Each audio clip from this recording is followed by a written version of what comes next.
Good evening, and welcome to another episode of In Relation to Both Teams. It's your boy Big D, and if you're not familiar with the series, there's a reason why there wasn't an episode featuring the Redskins for In Relation to Both Teams, and the reason why is because, like I said when the series started, I'm not going to be counting division rivals because that's just very unfair.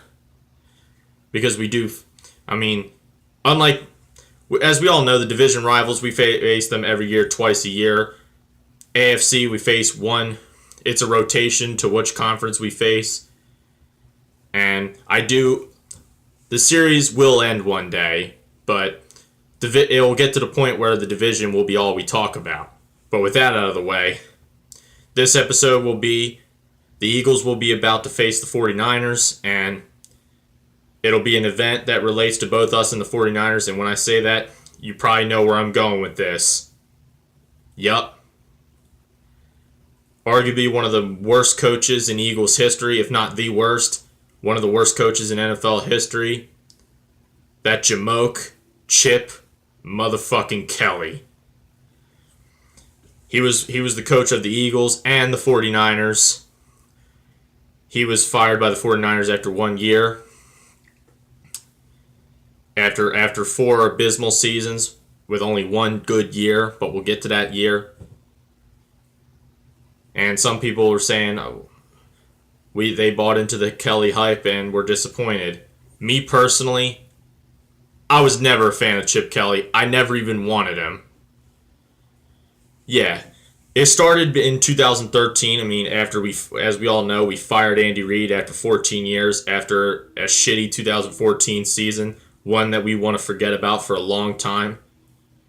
The Dream Team era, in my opinion, the darkest era in Eagles history. And then after that, we fired Andy Reid, and it was time to get a replacement. At that point, after Reid was gone, we were cleaning house. We got rid of Marty Mornhinweg finally. He should have been gone 7 years prior, but whatever. We got rid of Todd Bowles, who was the defensive coordinator at the time. He went to Arizona. And we were looking for a successor. Now, meanwhile, in college, Chip Kelly was making a killing with the Oregon Ducks. And there was a lot of consideration. There was a lot of fans that wanted us to get Chip Kelly. I was not on that bandwagon. When Andy Reid was fired, I wanted us to replace him with Lovie Smith. That was the guy I wanted, and I kind of did want John Gruden, even though that was very unrealistic. That was never going to happen. And now that I think about it, Gruden was away from the game so long that his style wouldn't fit today's era.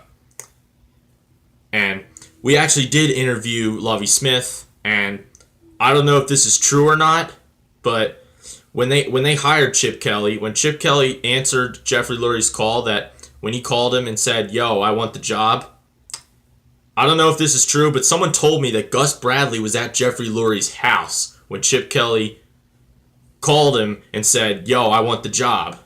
So we ultimately went with Chip. He was very hyped up from the start. Once again, I was not a huge fan. And for our offensive coordinator, we went with Pat Shurmur.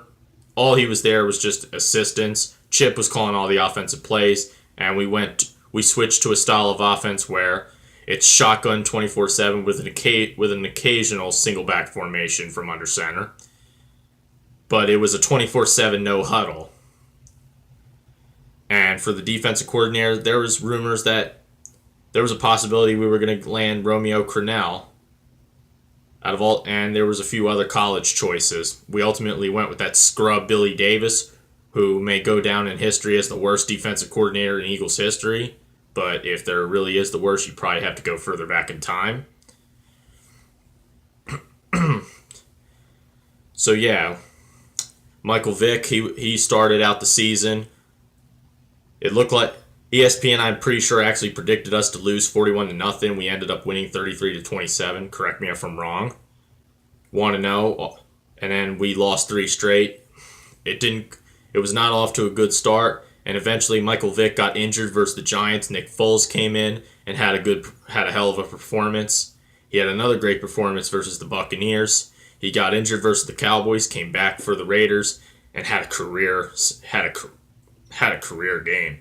Threw 7 touchdown passes in one game. And I believe his jersey's in Canton right now. Chip's first year, he finished the season 10-6. Nick Foles had 27 touchdowns, 2 interceptions. We lost the first round to the New Orleans Saints, which I personally fault Billy Davis's defense for. Just let the Saints march right down the field. Now, to me, I felt like Chip Kelly was a cancer to this team the whole time. As we all know what happened in 2015. We'll get to 2015 shortly, but for now, when I say that he's a cancer to this team, he was a cancer to this team the whole time, that is purely my opinion. That's just how I feel about shit.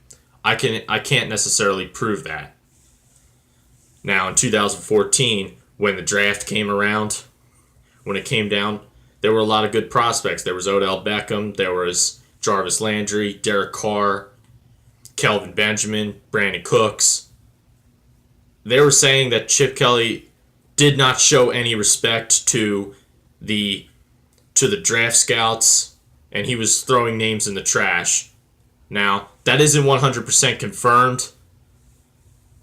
They didn't necessarily confirm that, but it's implied. So we can't necessarily prove that, but it wouldn't surprise me. Because he was the type of dude that you really couldn't say shit to. He was arrogant, act like he knew everything. And we ultimately went with sorry-ass Marcus Smith. Now, the common misconception is that Chip Kelly drafted Marcus Smith, when the truth of the matter is Howie Roseman drafted Marcus Smith, not Chip. But Chip may have definitely played a hand in that, considering all the rumors that he was throwing names in the trash. Probably some in the fireplace, too. Like the fact that we took Jordan Matthews over Jarvis Landry. It's a disgrace. And Marcus Smith, he's now on another team. I believe he had a big play versus the Colts. And we had the same record. We were basically the same record that the Eagles currently are now, like 6-1, and then they went 7-2. They went from 9-3 to 9 and done. And Nick Foles went down and Mark Sanchez came in, and that's when shit went straight to hell. And not to mention the defense wasn't doing us any favors with that trash secondary, where our lone star was Malcolm Jenkins. That was one good move he did right, was Chip Kelly was actually considering Jarius Byrd, but went with Malcolm Jenkins instead, and brought in Darren Sproles. After the 2014 season was over, there was friction between Chip Kelly and Howie Roseman, and I believe Chip Kelly actually threatened to quit if he was not given total control. And if that was truly the case, I would have said, yeah, see you, dude. We can find somebody better than you. But because he already made the playoffs once, and he was this close to making the playoffs his second year, he kind of did have some leverage there. So they decided to grant him total control, and the first major move he made was he traded this guy to the Buffalo Bills for Kiko Alonso, who's not here anymore. Well, and signed Byron Maxwell, who just got cut by his current team, aka Burnt Coffee. And it just went downhill from there. Our first round draft pick was Nelson Aguilar, who looked like a bust his first couple years, but he seems now he's doing shit. Right now he's having a career year. And we replaced Shady McCoy with DeMarco Murray, and we traded Nick Foles for Sam Bradford, aka Sam Trashford, even though he's doing pretty damn well in Minnesota right now. To be honest, we actually took a step down from the year before. We started off 0-2, and then we suffered back-to-back blowouts at the hands of Tampa Bay and the Lions when Mark Sanchez came in. got an upset victory over the New England Patriots, a game that I will never forget because I fucking hate New England, even though that game doesn't mean shit at the end of the day, but it was still special. And then got blown out 2 games in a row again by Arizona and the Washington Redskins. And after that Redskins game, 6-9, Chip Kelly was finally fired. Good fucking riddance. And after we fired his sorry ass, he went across the bay and signed with the 49ers. And after a year with San Fran, they fired him after a 2-14 record. What a joke, man. What a disgrace to football. It looked like... It just goes to show you that college and NFL are 2 different worlds. Chip Kelly was one of the best college coaches. He was winning championships there. And when he came into the NFL, he came to Philly, sucked ass, went to San Fran, he sucked ass even more. And to be honest with you, and I'm just going to say this right here and right now, the 49ers actually did that. The 49ers did him a favor by firing him, because if he was still the coach today, Chip Kelly would have to set foot back in Philadelphia and probably may not make it out alive, but we'll probably have forgotten and forgiven him for all of his sins now that we're 6-1 standing right now.